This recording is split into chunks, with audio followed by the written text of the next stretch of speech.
Ten, 9, 8, 7, 6, 5, 4, 3, 2, 1.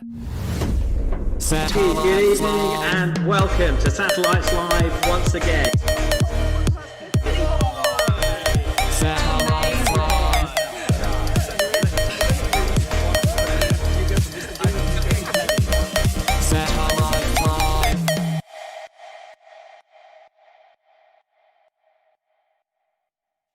Hey, hello and welcome to another week of Satellites Live, Does Alpha. My name is Martin. I am the youth worker at St Mary's Reigate. But for the meantime, I'm hosting our youth group from my home. But joining me, I just got put off there because I just saw what's behind your head, Charles. What's got you turned into the greatest showman? I'm having a great night. There's elephants, there's performers. It's great. It's nice to be back in the circus. I feel like it's been a long time. Yeah. You run away from the circus as a boy? Yes, that's where I was born. And it was quite a tragic pastime. So I tried not to reflect on it too much. We'll leave that there. So this is Charles. He is the children's worker, as you know, at St Mary's Reigate. Hope you're all well this evening. As you might be able to see from this bit of the screen. Is that right? Did I do that right? Okay, from there, yeah, you'll be able to see that this evening we have a special guest host. And it's not Ollie this week. It's somebody else. And it's not a man this week. We've had letters. And it's not Piers Morgan, just so you know. And so are we going to do some sort of reveal now? It's very exciting. Should I count down? Yeah. Let's do it. Go on then. Let's do it between us. I'll do odds. You do evens. Great. You have to start on. That's a good question. Why don't we start on 5? So you go first. Great. Okay. 5, 4, 3, 2, 1. Hey! Oh, I wish I could see you all, but I can see Martin and Charles, so you know. Yeah. Just in case people don't know, this is Karen, who has been part of the youth team at St Mary's and the children's team at St Mary's for about, let's not be rude, many years, and it's wonderful to have you here today, broadcasting from what looks like your bedroom. No, this is Dan's office, which was Billy's room, and I've chucked Dan out. He's had to leave work early. Great. So, well, for all the people who don't know your family, that seems extra information. Well, Dan and Billy both went through St Mary's Youth. In fact, Dan was in your cell group. Martin. Yes, he was about 10 years ago. That's painful. Yes. I am old, but Karen is older. Yes, that's good. So welcome, Karen, guest host on Satellites. How you doing? Me. How has your week been, Karen? My week's been pretty good actually. I've I've been swimming. That's quite cool. I'm still trying to learn how to make sourdough bread, and I'm looking forward to the fact it's autumn. I'm trying to work out if I've got 5 friends I can meet up with, or whether I just stay in for the next 6 months. Karen, how do you do swimming at the moment? I didn't even know you were allowed. Is there are there things in the water? No, but are there things to stop you? Are there like lanes and things? You have to stay 2 meters apart. I'm swimming in a fairly small pool, and they're only letting 4 people in at a time. So it's not the I've been kids' out to pool, swim for Karen. 45 minutes. The kids' pool. I only need a small pool. I'm quite short, so The slide, she's lucky. the elephant slide. I love the elephant slide. Man, you're obsessed with elephants this evening. Well, on theme. Anyway, look, we've got a lot to get through. Obviously, we are here to do Alpha. Many of you are now doing what we asked you to do, which is amazing, which is you are meeting together in your homes. Of course, strictly following the government's guidance on such things. But we know we've got at least 3 groups today where people are meeting in homes together, which is really exciting. So hello, a special hello to you guys that have done that. We usually start with some notices, Karen, and we thought it might be nice if you as guest host had a go at doing the notices. And we're going to do them in the style of a government briefing, I think. I look very, very serious at this point because a government briefing is not to be trifled with. So there's something called Instagram that you can all get on. And in the corner, there'll be a QR code. I'm so old, I'm only on Instagram, apparently. So, you'll all know what it is. So get on Instagram, scan the QR code. Yeah. You're going to need Kahoot. This is another trendy app which you can download. But you need Kahoot to be on the quiz. And, you know, a quiz means points. And what do points mean? No prizes. Well, there aren't any, but join Kahoot anyway. If you want to join a WhatsApp group, it'd be great to have you on, but you've got to make sure that your parents have emailed Martin and then he can get you on one of those groups. I think he can even do it tonight, which would be great. Don't forget, there's the Soul Survivor podcast. You don't need to be in a huddle of 6 and you don't need social distancing for a podcast. And of course, there is the St. Mary's service at 10:30 on Sunday morning, which is great. And if you're up early, which I know you are all such early risers, Charles Merritt and Jed Griffiths will be there with the children's stuff. And that will be amazing. And all I want to say is stay safe, be careful, watch satellites. Is that that's the new government catchphrase? It's almost as catchy as the old one. Stay safe. Isn't it now? Face, space, hands. I don't know. I mean, I thought the one you just did was much better. To be wash honest. your hands. I get it. Yeah.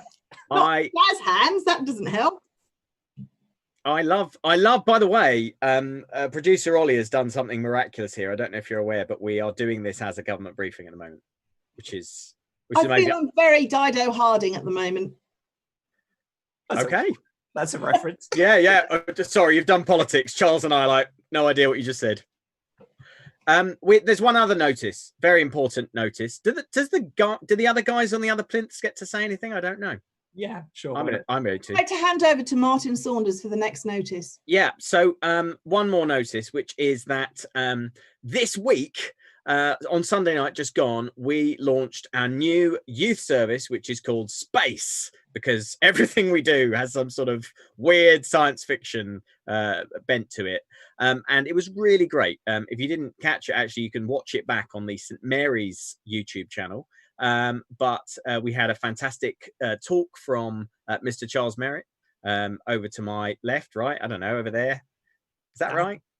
Oh, I don't know now. No, you've moved now. You're on a plinth. Oh no, you're over there. And we had some great stuff in there. So it really is an amazing opportunity for us to get together in person.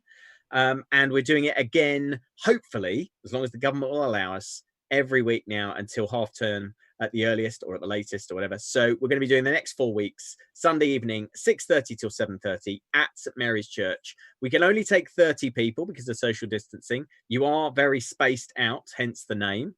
And we need you to sign up in advance. There is a link to do that, which is on the WhatsApp groups. It's on the St. Mary's website. Also, we will paste it into the YouTube comments now. Well, shortly, when someone does that. Just a heads up, guys, that won't be me. So okay, well, one of you needs to do that now. But we'd love you to sign up. You can only come if you are between the ages of 11 and 18. You can't come if you're a grown up. But it's a brilliant time. It's an opportunity to actually spend some time reflecting on God, spending time with God. And everyone who came last week, the feedback's been amazing. It really was a really special time. And so 1 hour of your week to make some space for God, really highly recommend it. And we're doing it again this Sunday night. We've already got about 12 or 13 people signed up. So yeah, be quick if you want to come this week. That's the end of the notices. I don't know if the screen's going to change now. Has the screen changed?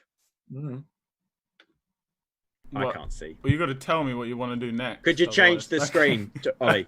Yes. There we go. Please. Kahoot screen. I may as well host it if you're not going to move it on. Are you on mic now, Ollie? I am on mic now. I mean, you weren't saying anything, so I didn't know what to do. This is good.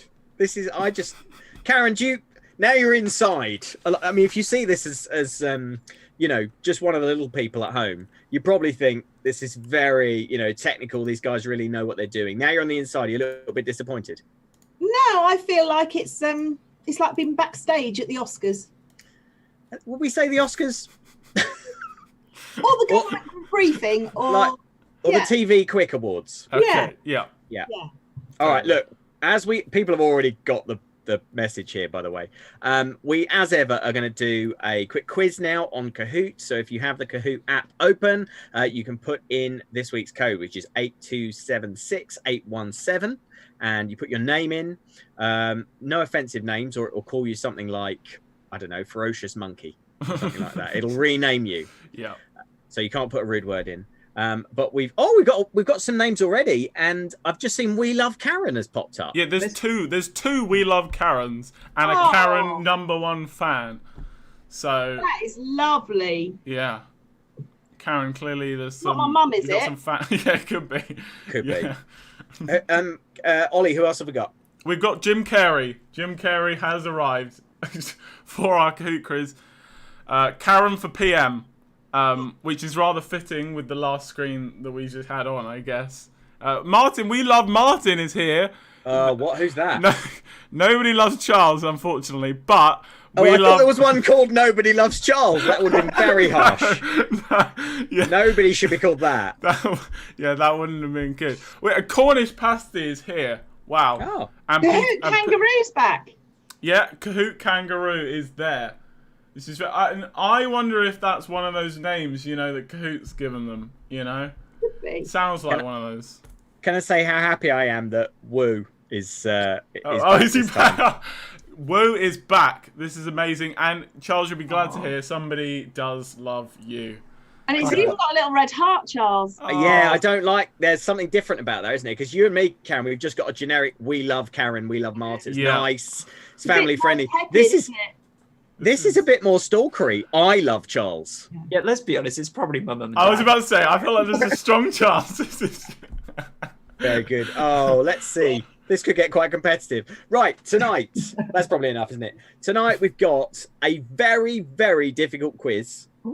But you've got a 50-50 chance on every question. There's only 2 answers. It's a true or false quiz.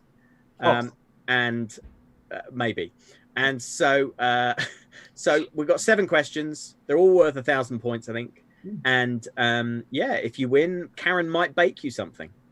Oh, we've never had a prize for the quiz before. No, she probably won't bake you something, but I might if you're really, really good and competitive. And if she knows your address. Right, I think we're ready to go. Lots of people on the quiz tonight. That's exciting. Right, so let's play, Ollie.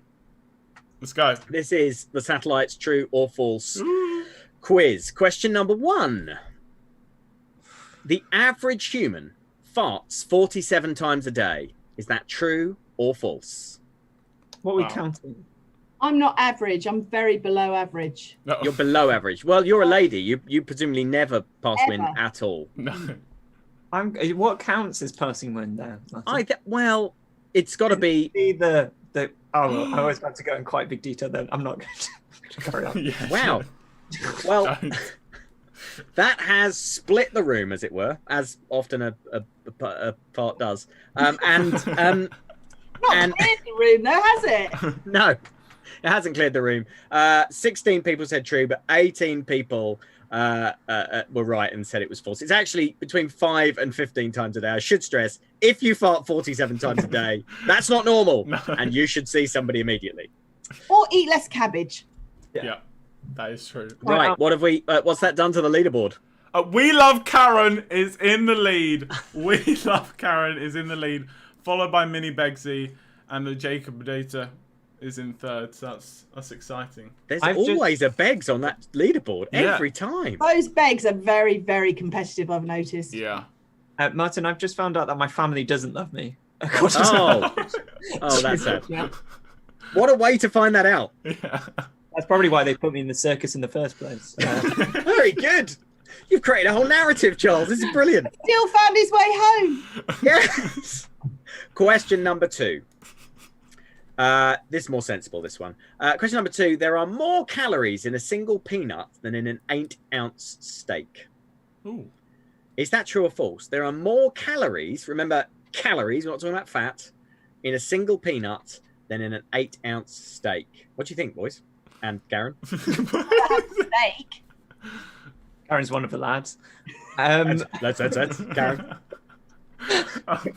Please don't ever say that again. I have no idea. I feel like that's so bizarre that it might be true. Single peanut seems very small to have that many calories. Let's I see don't know what how that many does. calories a steak has. No, of course not. It's false. Yeah. Not only is it false, it's completely false. There are 11 calories in a peanut. There are 585 calories in a steak. Oh my but gosh. 12 of you bought it. So Might be why it tastes so nice. that may be why. It's false. So what's that done to our leaderboard? Let's have a look. We Love Karen. Oh, We Love Karen is in first place still, but just moved up into second is We Love Charles. Unlucky Martin. No, come on, We Love Martin. The Martin fandom are not there yet, but I'm sure they'll. And Jim Carrey is in fifth. That's exciting. Woo. Yeah. So yeah, well amazing. done. So there's a bit of movement there in the leaderboard. Wow, this might be the best thing he's done for years. Okay, question number 3.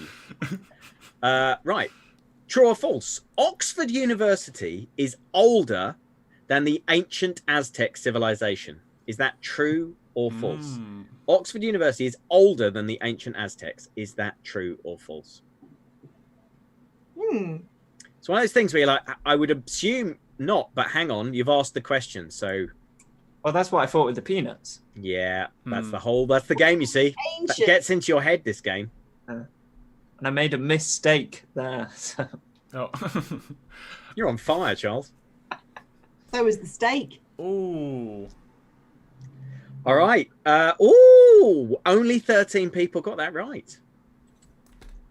And that's amazing. It's true. Oxford was actually founded in 1096, and the Aztecs only arrived in 1325. I think they should be renamed the not so old Aztec civilization. Yeah, it's not that ancient, is it? Really? Pretty modern. Yeah, the They were modern pretty down Aztecs. with it. Yeah. Pretty hip. I reckon that's going to have. An 80s band. Yeah, I think that's going to have put the. There's a lot of teenagers going, what on earth is going on? Right, what's that done to the scores, Ollie? Let's see. Oh, unfortunately, We Love Karen has fallen completely from first place. She's completely off the leaderboard.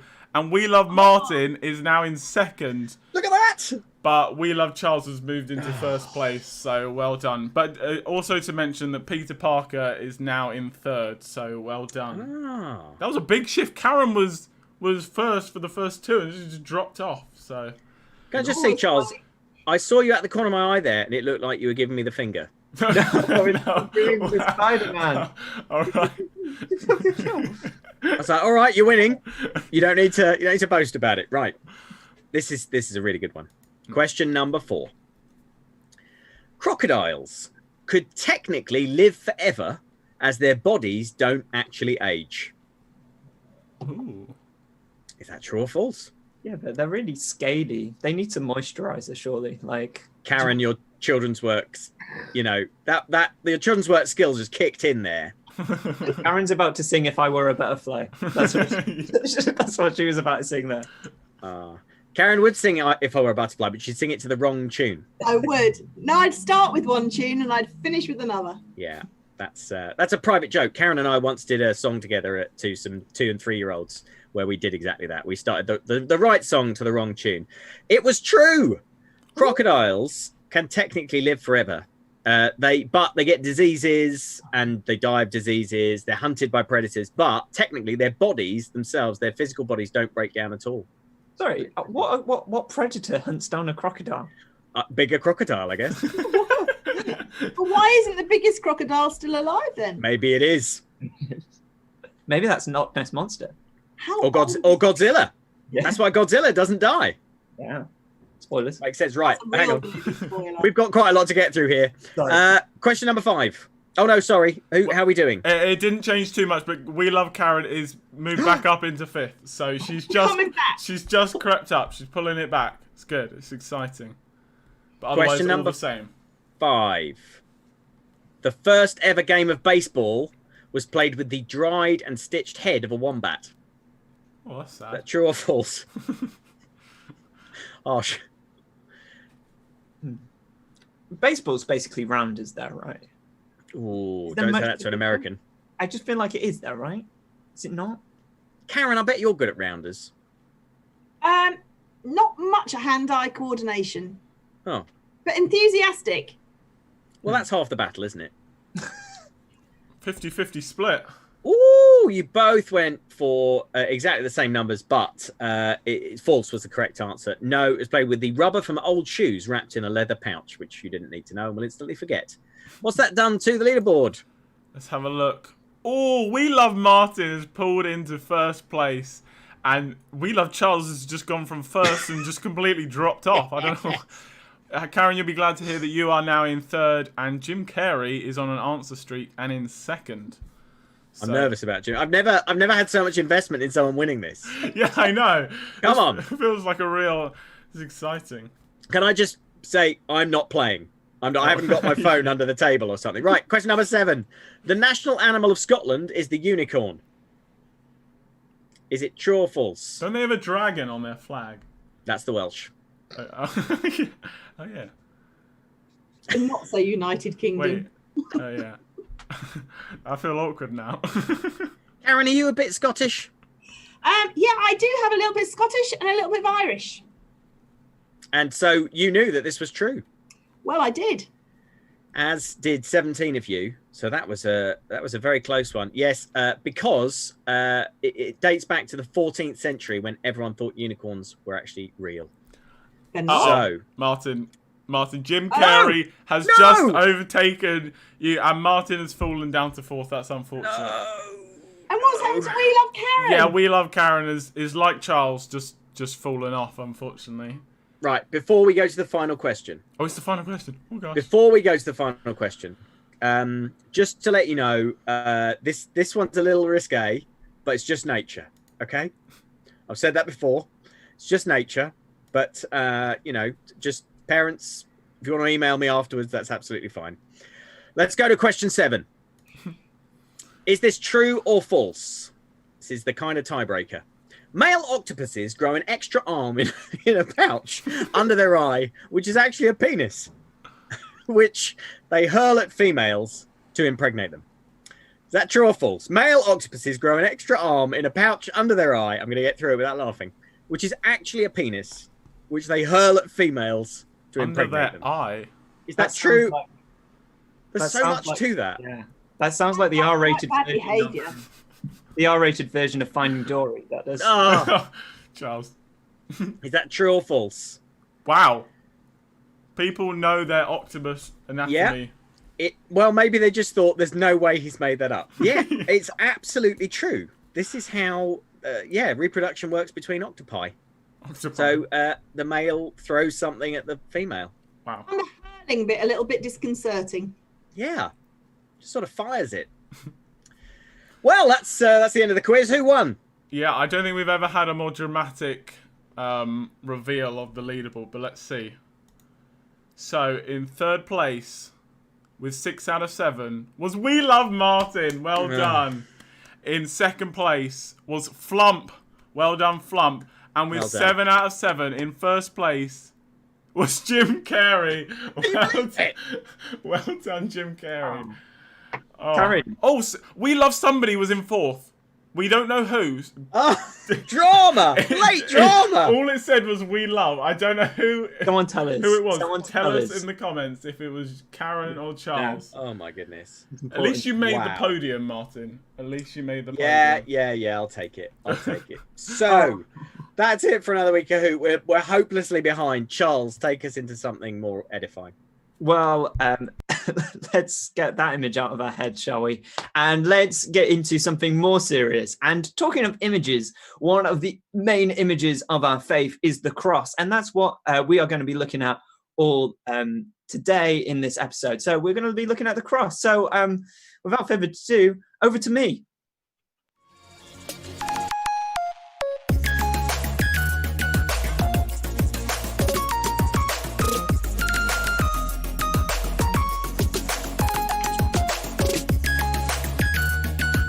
Hello and welcome, my name's Charles. I'm Martin. And this is Alpha at Satellite. Martin, I don't want to insult you. I want you to know that we're really good friends. Sure. And so therefore I want to be honest with you. You suck at making stuff. In terms of drawings and probably craft, I'm going to guess. I'm terrible at that stuff. You're really bad at that. Yeah, I'm awful at it. Why are you bringing that up? Because the first question that we're going to be asking these guys is, what is the best or worst thing you've ever made? I remember once when my wife and I first got married, we tried to find some things we could do that would be shared interests. And my wife's very good at art and painting and stuff. And so I was like, oh, let's do some drawing together. What a loser.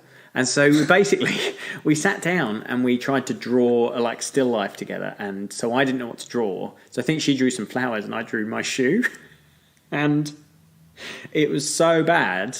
It was so bad that I pinned it to the fridge, and people would come around and say, "I didn't know you had children," and it was the worst. It's the worst thing you've ever seen. I wish I still had it. Well, over to you. What is the best or worst thing that you've ever made?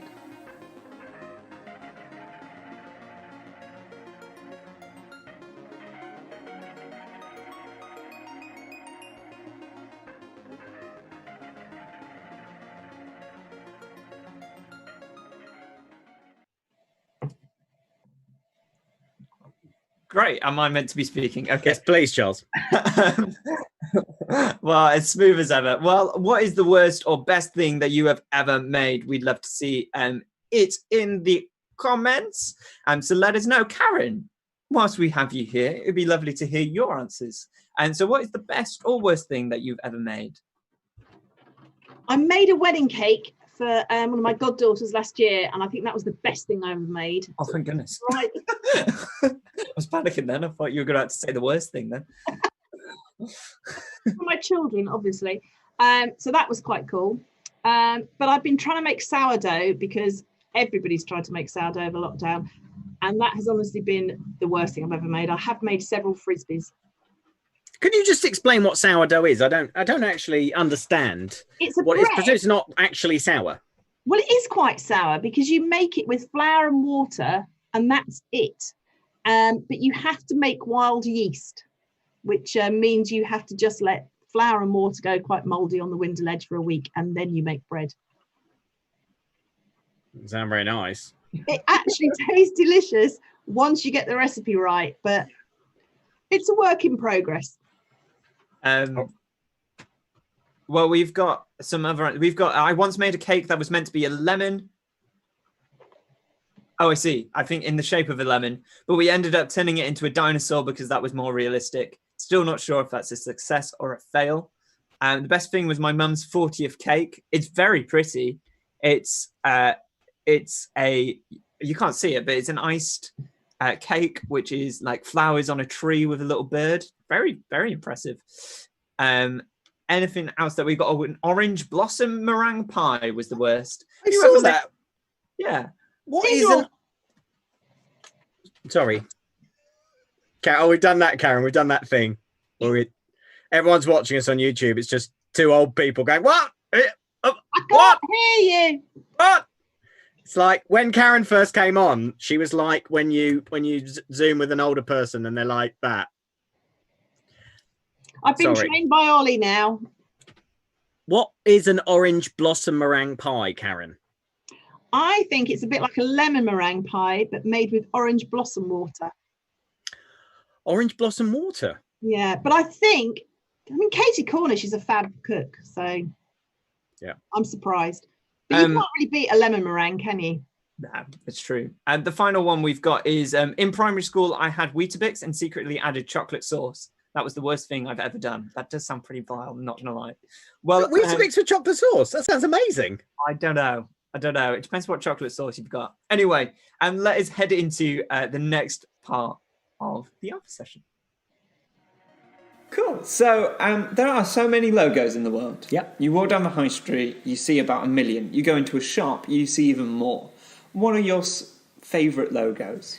I like the Apple logo. Yes, sleek. And also, obviously, I well-documented love of Starbucks and the Starbucks mermaid. Always just makes me, it just always looks friendly to me. Always makes me think I should go and buy a coffee. I always wonder about the mermaid though, like the fact that she's got 2 tails. Oh yeah. What's that about? Is she doing the splits? Maybe she's like a demi-mermaid. Yeah. We've gone off topic. The point is, there are a lot of memorable logos. And one of the most memorable, famous logo is... Yes. The cross. Oh, yeah. Not the cross, the cross, right? And it's huge, right? Yeah, everywhere. Even if you're not a Christian, likely to have at one point owned like a necklace with a cross on, a T-shirt with a cross on. Yeah, people get tattoos, even though they're not religious. Yeah. So what's that about? Like, and when we think about the cross... Obviously, we associate it now with the church and Christianity. It wasn't the original symbol for Christians, right? It's not like Christians were going, we need a snappy logo for this movement that we've got going. Yeah. How about a cross? Because the cross is a weird thing. Like, it's not a cool thing. No. Like, it's literally an instrument of death. I've heard it described, like, it's like, imagine having a gas chamber around your neck. Like, you just wouldn't do it. Like, it's a weird thing. So it can't, like, the cross as a symbol can't be just because of what it is. There's a meaning behind that. And that's kind of where we're going with this episode. And this idea that God created us, had a really good relationship with us. And then somehow something happened, which a lot of Christians label the fall, which is where the relationship between God and humans kind of separate. And it goes a little bit wrong.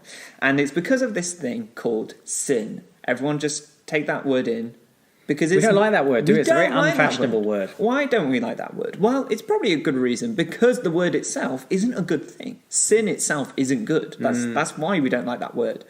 And it is hard because it's now thrown around quite a lot. And everything's a sin. And it's not kind of true. And so, very quickly, I'd like to just summarise what sin is. Which is quite hard because it's quite big. But I'm just going to boil it down as much as I can. There's kind of like 2 versions of sin. There's sin which is about selfishness. So it's about going your way, not about Yahweh, God's way. And it's about like doing things for you. So there's one chocolate bar sat on this desk. Yeah, I wish. I take it. Martin's left with no chocolate bar. I just eat it without even thinking about Martin. Awful. There's lots of options. I could have given it to Martin. Or we could have shared it. Like, we could have, there's about thinking about other people or thinking about yourself. And that's where a lot of sin comes from, a lot of selfishness sin. There's also this idea of systems that are in place which are like racism and oppression and sexism and all ageism and all these sort of structures that are in place that kind of keep us in this sinful nature. And I guess that also comes back to it at the end of the day about selfishness, where people have gone, I am better than you, and therefore I'm going to put myself in a system of power, which means that I am over you and you have to obey me. And the problem is God is sinless.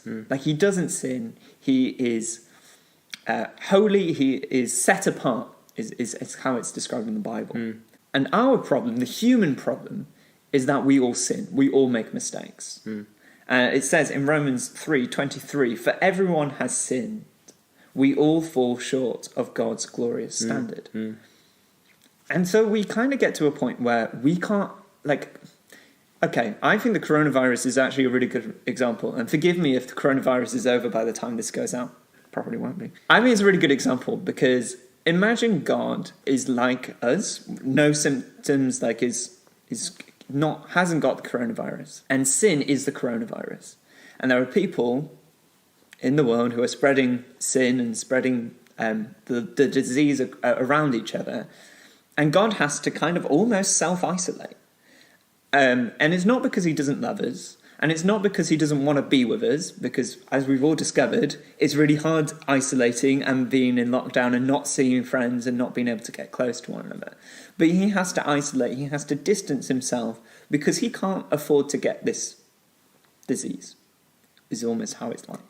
That's almost a great analogy. It's almost. It's not. You're it's almost not there. There's flaws with it, but go with me here.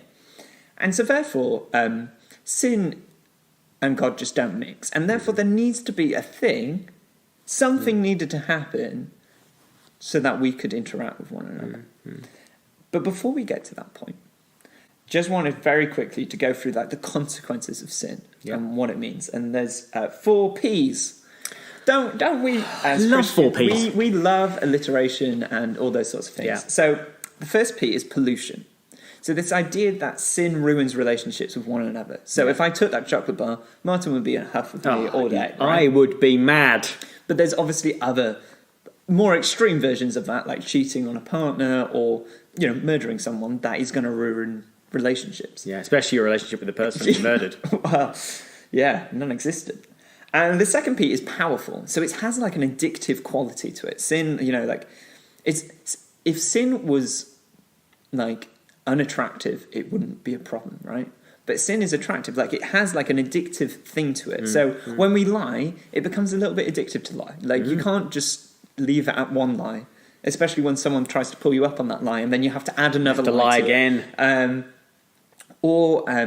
Power itself, which is like as we were talking about these systems and putting yourself in a position of power and oppressing other people, that's addictive because you get used to. Well, you start to get the benefits of it. Yeah, that's the problem. Like that's what white privilege is. It's like that white privilege exists because white people have learned that they really benefit from it. So you're right. It just becomes a system that you continue to perpetrate. Yeah, absolutely. I mean, the third of it is penalty. So like we hate injustice. And I think that's one of the reasons that I believe in God is like this idea that we just know, right? We know when something isn't right. We know when there's injustice. We know what's good and what's bad, like just instinctively. And this idea that there's an injustice that is created from sin. So, again, Martin doesn't get the chocolate bar. It's not fair. He actually bought the chocolate bar. It should have been his, right? Those sort of things.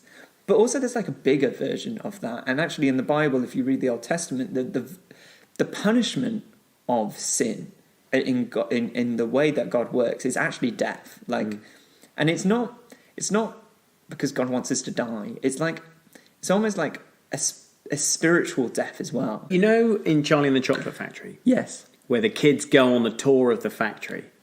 And what they don't realise is that it's really an audition to find out who gets the whole factory to keep forever. Yes. But one by one, they just can't keep to the rules. And so one by one, they steal a sweet or they turn into a blueberry or something like that. And then the final one, Charlie Bucket, he seems to have messed up as well. But he then doesn't. He then gives his little... I'm talking about the original Gene Wilder, the original and best. Yeah, not the actual book where he doesn't mess up at all. No. So and he puts the gobstopper on the back and on the desk, and Gene Wilder grabs the gobstopper and he's like, "My boy, you did it!" And he lets him in, and he gives him the whole kingdom. He gets the whole kingdom, and it's a bit like that. It's like God. God wants us to live in eternity with Him, but in order to step into that perfect eternal life, like we can't bring all the mess of sin with us. And so it's that act. Now it's a bit more significant than Jesus died on the cross than Charlie Bucket gave his gobstopper back, quote, but it's kind of an illustration of how we need to leave sin somewhere. Yeah, we need to leave sin somewhere if we're going to live with God. Yeah, which brings us to the last P, which is partition. So this idea that we can't be with God. So there we go. That's kind of wrapped it up. Over to you, because we've talked way too long on this. Where do you see sin in the world around you? Like, how is sin seen in the world around you. You've probably got loads of ideas and answers. Go for it. Natter away.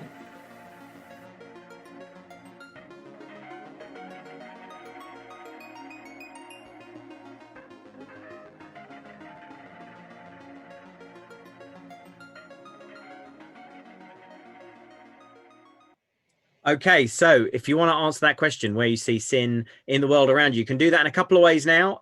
You can obviously have a conversation in your living room with those with you, but also we'd love to see messages on the YouTube chat, or if you're on the WhatsApp groups, then post your thoughts there. Karen, as our special guest, you're invited to answer all these questions today. Where do you see sin in the world around you? Well, I think coronavirus has really highlighted sin that we haven't really noticed before. You know, the difference between the rich and the poor. And there's been a lot said we're all in the same boat, and we're not all in the same boat.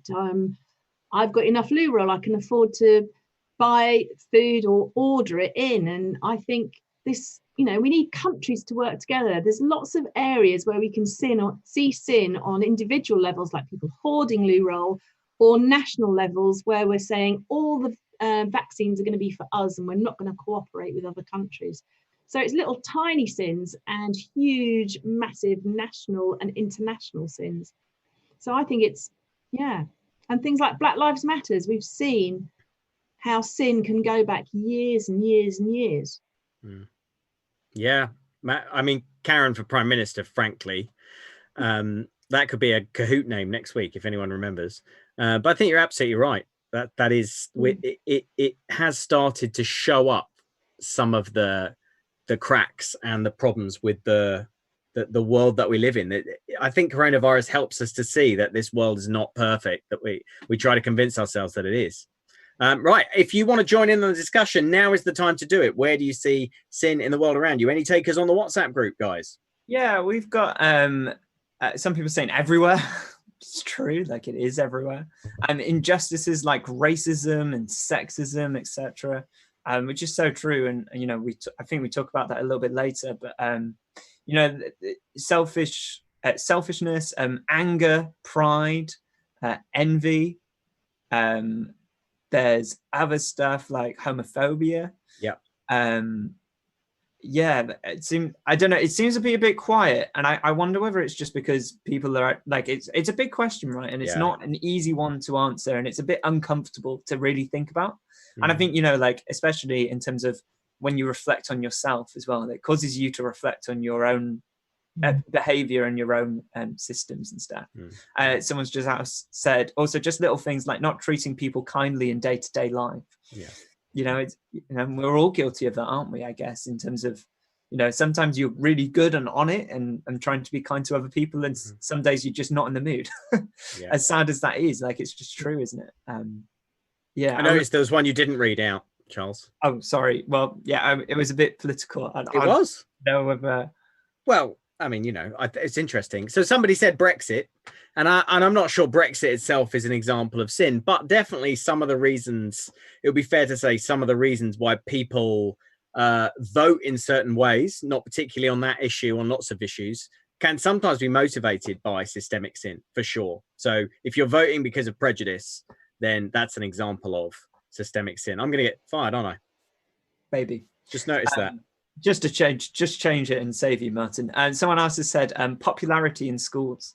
I think that's true. Like there is, you know, there's a bit like what you were just saying, I guess, in terms of judgment and making decisions based on people, based off their looks or based off, you know, that their I don't know, their behavior, which isn't always correct. It does seem unfairly. It does seem popular people tend to be not the nicest of people sometimes. Can happen. Sometimes you have to work extra hard to be a kind and person when you are a popular person, because sometimes there's these temptations that come with popularity. Someone just said Martin for Foreign Secretary on the. Should we move on? I think with the whole octopus incident and this, I'm probably not even going to make it to 8 o'clock. We'd be a great team, Martin. Charles, move us on. Well, let's go to the final bit of this episode. Which goes a little bit deeper into why Jesus died. Okay, so we've kind of looked at the problem and the consequences of the problem and all those sorts of things. But actually, a problem isn't very good if it hasn't got a solution. And God wants a solution. So, if you know any Bible verse, this is probably the Bible verse you know. Like, it's probably the most famous Bible verse out there. It's shown at football matches, I believe. Right. Yeah, and American football particularly, and WrestleMania. Yeah. Okay. And it is John 3:16. And it goes like this. It says, For God so loved the world that he gave his only Son, that whoever believes in him may not perish, but have eternal life. For God so loved the world that he gave his one and only Son, that whoever it believes in him will not perish, but have eternal life. We don't wear the cross, we don't put the cross at the front of the church because it's an instrument of death and we're just a bit sadistic. Actually, the reason it's there is because it represents something way more powerful. It represents Jesus dying on the cross. Jesus lived a great life. Actually, he lived a sinless life, which is really important. And that's why we know that he's the Son of God, because God doesn't sin. He lives a sinless life and then ends up being... I mean, I'm going to go into detail here, because I think sometimes we lose the power of what the cross is and what Jesus did, because we kind of just water it down and go, he died on the cross. Yeah. Like, he didn't just die on the cross. Like, before he was on the cross, they, like, whipped him, like, loads of times, like so you'd have lines across your back, so you're, like, bleeding from your back. They spat on him. They put a crown of thorns, and it's not like they rested it on his head. No. Like, they dug it in, so, like, the thorns were, like, into his, like, skull, almost, like, dug into there. They laid him down. They put huge nails. It's not like being cute. Like, these are, like, huge, like, thick, long nails that they, like, hammered through his hand. Like, I'm squeamish, and, like, this is awful, me describing it. I'm sorry if you're finding this tough, but this is what happened. Like, they nailed it through his hands, and then they nailed it through his feet, and then he was hung up, so then, like, all the weight is kind of on his shoulders, and it makes it really difficult to breathe, and the only way that you can breathe is, like, pulling yourself up, which obviously is agony, because then you're pulling on the nails that are, like, you're hammered to, and, like, and so eventually, like, your lungs collapse. Like, that's basically the way. It was a horrible, inhumane way to die. Like, it wasn't a quick injection. It was the most painful and also embarrassing, like, strung up for everyone to see. There would have been a crowd around you to, like, point at you and say, like, what an idiot, like, how dare you, blah, blah, blah, blah. And Jesus was on that cross, and he had done nothing wrong. Like, nothing wrong. And you get to a point like, why would you do that? Why, like, okay, if you are the Son of God, if you are who you say you are, why would you not do a miracle at that point and just go, boom, hey guys, I'm off the cross, and run away? Like, and if you aren't the Son of God, why would you ever get yourself in a position where you are going to be ending up like that? Absolutely. And Jesus predicts his death like 3 times in the Gospels. So it's not like he knew that he wasn't going to die in a horrific way. He knew it was going to be the cross. He said, if you're going to come after me, you've got to pick up your cross and follow me. Like, he knew what was going to happen. And so it kind of comes back to what we were looking at last week. Like, you have to be an absolute nutcase to get yourself in that position. So, why did he do it? Well, because God loves us. It's this cliche thing that Christians say, but it's so true. Like, Jesus loves you. Like, Jesus wants the best for you. And like you were saying about the chocolate factory, like, God wants you to own this chocolate factory. He wants you to be working alongside him. You are the Charlie Bucket. He is the Willy Wonka. He wants you to be working alongside him to create new inventions, to create a better place, a better world.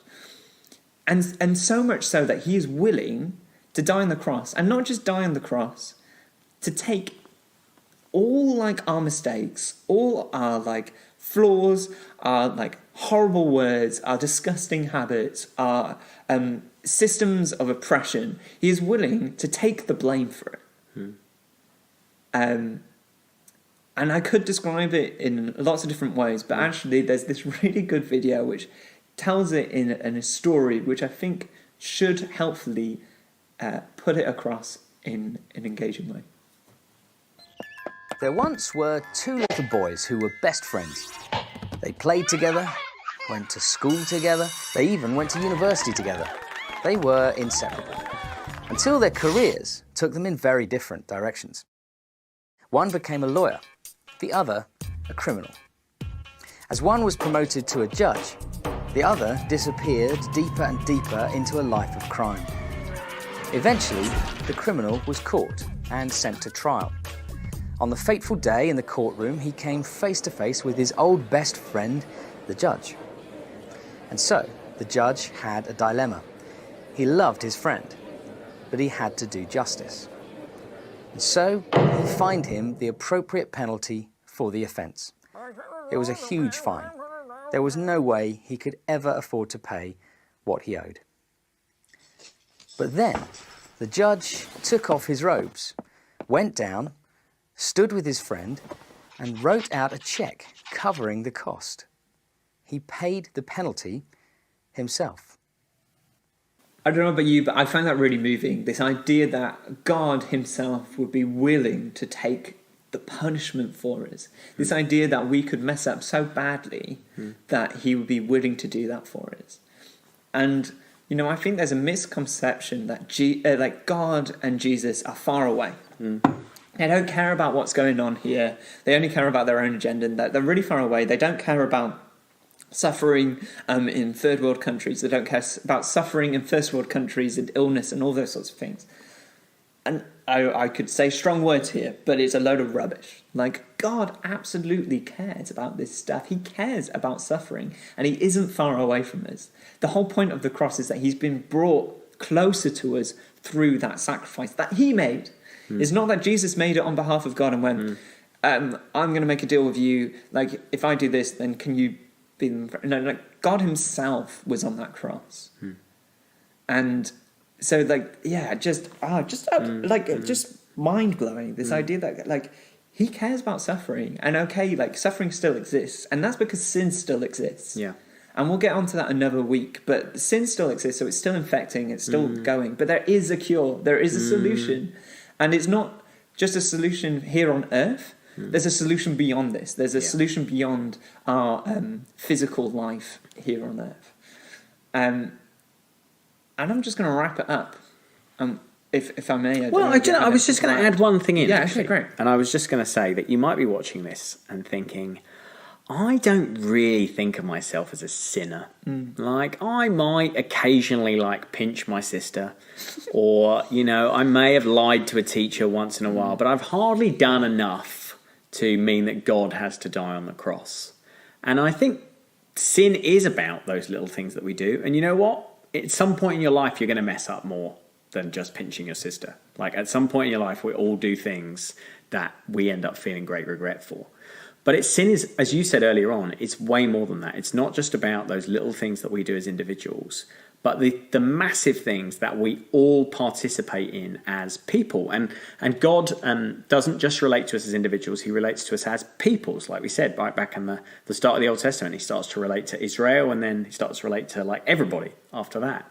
And so all of us have built up these systems that we all benefit from in different ways. Now, one of those we've talked about a few times is, you know, racism and privilege. But there are loads of other things. Gender injustice really benefits, I mean, actually, again, us, you know. But there are a whole bunch of other systems of injustice and oppression, which mean that, like, the world is not equal, that there are billions of children who are below the poverty line around the world. You know, that there are millions of people who starve to death every year. We participate in those systems really subtly, you know, by doing things like buying clothes from unethical providers, or the way that we throw away our rubbish, like the tiny little things that we do that we're not prepared to, none of us are prepared to put all those things away. And so none of us can become without sin. And so it's not just about the little things that you do, it's about the ways that we all participate in these systems. And Jesus came to break the power of those systems, and that's part of what he was doing on the cross. So let none of us say, I'm not that much of a sinner, because even if you don't do anything proactively wrong in your personal life particularly, you are part of the bigger story that Jesus had to come and heal. Yeah. And what great news is it that we are forgiven for that? Doesn't mean that we rest on our laurels. Doesn't mean that we don't therefore not make a conscious change to remove ourselves from those systems or to try and break those systems. Absolutely not. And actually we'll come on to why that's kind of a thing as a Christian, why we should be doing those sort of things. But let's just sit with this idea that actually God has forgiven us. If we choose to be forgiven, we can be forgiven. Like Jesus took the penalty for us. So just this final question. What does forgiveness mean to you? It's a big word, forgiveness, and it comes with big impacts and emotions for us. But what does forgiveness mean to you? And we'll see you next week.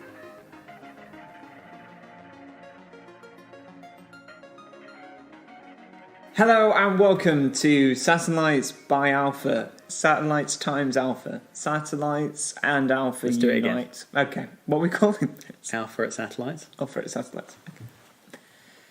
Hello and welcome to Satellites at Alpha. No. Hello and welcome to Alpha at Satellites. I'm Charles. I'm Martin. And this is Satellites.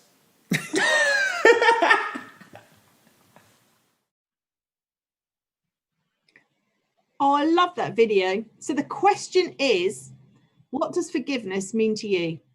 Don't forget, you can put it in the YouTube comments or put it on your WhatsApp. You were so professional there, Karen. I was in awe. Put it on the WhatsApp group. Forgive me, but what does forgiveness mean to you? Let us know what you're thinking. Yeah. You've got that new app, WhatsApp. WhatsApp. Stick it on there. Put it on your Instagram and your WhatsApp. Oh, dear. We've got people typing. That's good. Please type faster. Karen, you're supposed to answer this question. Well, I think forgiveness means to me when it's letting go, really. I think if you've been forgiven, you'll let go of the thing you did wrong. And hopefully the person who's forgiven you has sort of talked to you and you can make it all right. And if you've forgiven someone, it's just taking that weight off. You can let it go and just not have it getting that resentment and that bitterness and that sort of like about it. So I think forgiving somebody else is actually the nicest thing you can do for yourself. Yeah. I don't know. It's really good. We've got people typing now, which is good. It means a release from your mistakes. So you can move on and learn and work on yourself. So you don't have to be tied down from those things anymore and you can grow from them instead. That's so beautifully put. Amazing answer. That you may not hold a grudge anymore doesn't mean that everything's forgotten, but you have a healed relationship and you're not cross anymore. But you can still be hurt. And that's so true as well. Like, you know, like it does hurt. Like forgiveness isn't something that happens overnight. Like it definitely takes time and a constant renewal as well. Like it's not a one-off decision. Like it comes back to bite you. And it's interesting, you know, like both of those, I think it's really important to remember the opposite.